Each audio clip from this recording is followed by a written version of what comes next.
Hello tout le monde, c'est Jérém et aujourd'hui on se retrouve pour une nouvelle vidéo où je vais parler des 5 meilleurs clins d'œil dans le nouveau film Disney, Ralph 2.0, suite directe des Mondes de Ralph sorti en 2012. Si le concept te plaît toujours, n'hésite pas à me le dire en commentaire, n'hésite pas non plus à laisser un petit pouce en l'air pour m'encourager, ainsi qu'à me suivre sur mes réseaux sociaux pour toutes les infos. De plus, je viens de créer un Tipeee pour ma chaîne, donc si tu veux savoir pourquoi, etc., je t'invite à cliquer ici ou dans le lien dans la barre d'infos pour y accéder et voir un peu tout ça et comprendre le pourquoi du comment.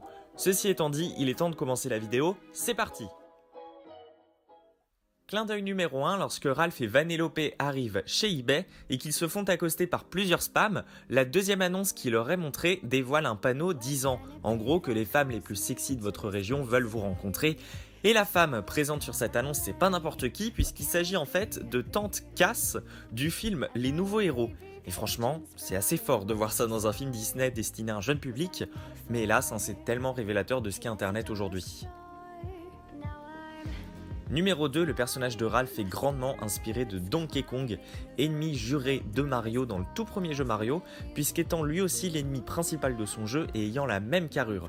Lors de la course qu'effectue Vanellope dans Slaughter Race, elle confond d'ailleurs Ralph avec la silhouette d'un grand gorille gonflable sur un bâtiment, qui pourrait donc être explicitement une référence à Donkey Kong. Aussi, l'ennemi final du film, qui est composé de centaines de Ralph, se met à escalader l'un des plus grands bâtiments de tout l'internet, ce qui est ici clairement une inspiration à King Kong, le plus grand et le plus redouté gorille du cinéma. Les inspirations et les références autour du personnage de Ralph, elles forment donc une boucle qui est en soi parfaitement bouclée. Numéro 3, comme dans tous les films Pixar, le numéro A113 vient ici se cacher dans le film, qui est certes un classique d'animation Disney, mais ce numéro est présent lors de la séquence sur le site Oh My Disney, qui regroupe donc Disney, Pixar et tout ce qui est lié à la firme. On retrouve donc ce numéro sur un mur dans un couloir près de la loge des princesses, et c'est une référence, un clin d'œil vraiment sympa. Numéro 4, toujours lors de la séquence dans le site Oh My Disney, on peut apercevoir deux références à Zootopie, l'un des derniers films Disney. Tout d'abord, on peut voir Nick Wilde, un très bref moment, sortir de derrière un rideau, et surtout, lors du passage dans Slaughter Race encore une fois, on peut y apercevoir un panneau indiquant Mr Big Limo Service. Mr Big étant ici la petite musaraigne inspirée de la mafia ou encore du parrain, qui aurait donc ouvert un tout nouveau business dans ce jeu vidéo.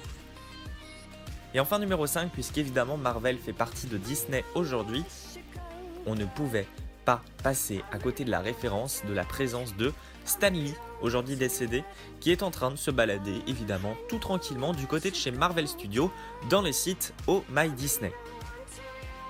Donc voilà, c'est tout pour cette vidéo. Comme vous pouvez le voir, j'ai choisi les 5 clins d'œil qui sont pour moi les plus pertinents. Mais évidemment, il y en a encore des dizaines et des dizaines d'autres.